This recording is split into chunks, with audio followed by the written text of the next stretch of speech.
नमस्कार, सनातन विचार में आपका स्वागत है। आज इस पुस्तक पर हम चर्चा कर रहे हैं वह रामकृष्ण मठ चेन्नई द्वारा प्रकाशित Shri Vallabhacharya his life religion and philosophy है। पुस्तक के लेखक स्वामी तपस्यानंद जी हैं। इसी श्रृंखला में अभी हमने श्री रामानुजाचार्य पर आधारित पुस्तक देखी थी। पुस्तक के पीछे एक निधि वन वृंदावन का चित्र दिया गया है। The land known as Vraj Bhumi was specially dear to Vallabha and there he communed with Krishna at every place associated with him. पुस्तक का जो मूल्य है वह 25 रुपये है। कुल पृष्ठ इस पुस्तक में 48 है और इंट्रोडक्शन के करीब 8 पृष्ठ अलग से हैं, इंट्रोडक्शन टेबल ऑफ कंटेंट्स के। प्रीफेस बिल्कुल सेम है जो हमने पिछली पुस्तक का देखा था, वो पूरा मैं दोबारा नहीं पढ़ूंगा। इसमें हमने ये देखा था कि 5 जो हैं, श्री रामानुजाचार्य, श्री निम्बरकाचार्य, श्री वल्लभाचार्य, श्री माधवाचार्य और श्री चैतन्य महाप्रभु, भक्ति स्कूल्स ऑफ वेदांता से, इनमें से 5 पर ये छोटी छोटी पुस्तकाएं निकाली हैं रामकृष्ण मठ ने। तो रामानुजाचार्य का हमने देख लिया, वल्लभाचार्य का हम देख रहे हैं।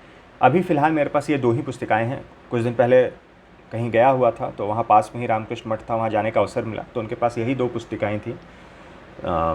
तो फ़िलहाल मेरे पास यही 2 हैं। भविष्य में फिर कभी जाने का अवसर मिला तो देखूँगा, अगर बाकी 3 भी मिल गई तो उन पर भी चर्चा करेंगे।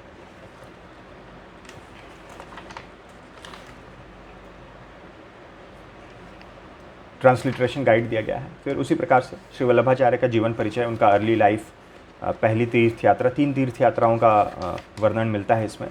दूसरी तीर्थ यात्रा, सेकंड पिलग्रिमेज और थर्ड पिलग्रिमेज। हाँ, उनके बारे में एक जानकारी यहाँ है। देखिए, उनकी यहाँ मीटिंग विथ चैतन्य महाप्रभु से जो उनकी भेंट हुई उसके बारे में चर्चा है।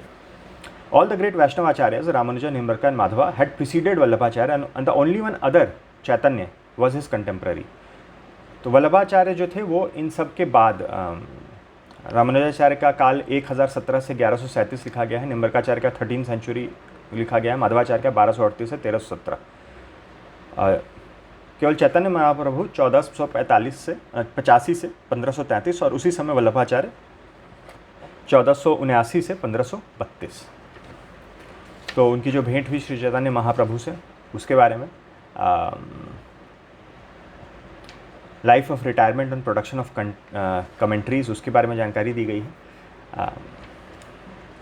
यहाँ कुछ इंटरेस्टिंग आख्यान है।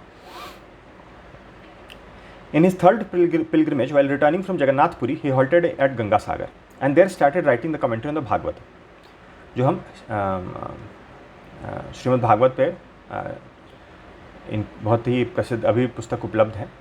he did the work of जो भाष्य आता है वल्लभाचार्य का, he did the work up to the end of the third skandha, by which time he heard the divine call that he was to go back to the great creator before long.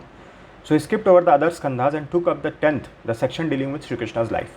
After having completed it, while he was working on the 11th skandha, he got again the divine call to return. So his commentary also remained unfinished. This incompleteness of his 2 major works is to be attributed to his engagement in other important activities or due to his utter disregard for fame as an acharya, a title by which he came to be known after his demise only. तो ये जो 2 ग्रंथों की बात हो रही है, एक श्रीमद् भागवत महापुराण पर जो उनका भाष्य था और एक ब्रह्मसूत्र पर भाष्य, जो पुस्तक हमने देखी, जिसका अंतिम खंड उनके जो सक्सेसर थे, जो उनके पुत्र भी थे, श्री विट्ठलनाथ, उन्होंने कंप्लीट किया था।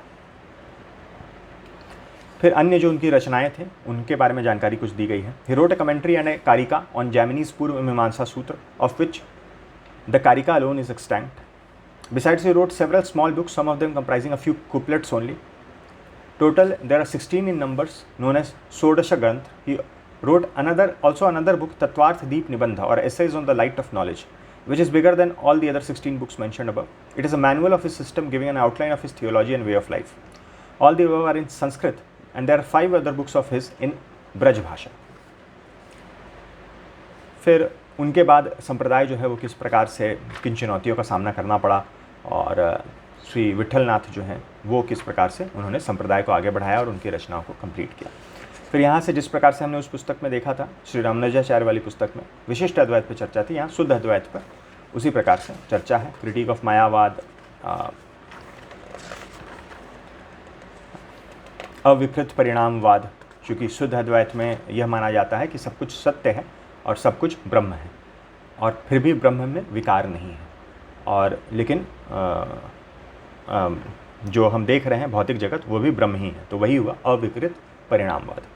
फिर doctrine of avirbhava and tirobhava, Akshara jiva nature, possible criticism of the doctrine, फिर morality moral implication of the doctrine, conception of Akshara, conception of jiva, pravahini, मर्यादा, पुष्टि जीव, व्हाट इज़ पुष्टि, जो पुष्टि मार्ग है वल्लभाचार्य का,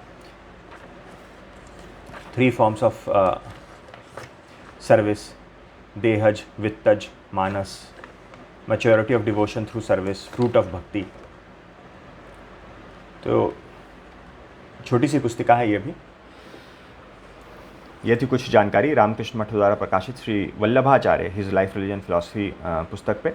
वीडियो देखने के लिए बहुत बहुत धन्यवाद। मिलते हैं अगले वीडियो में।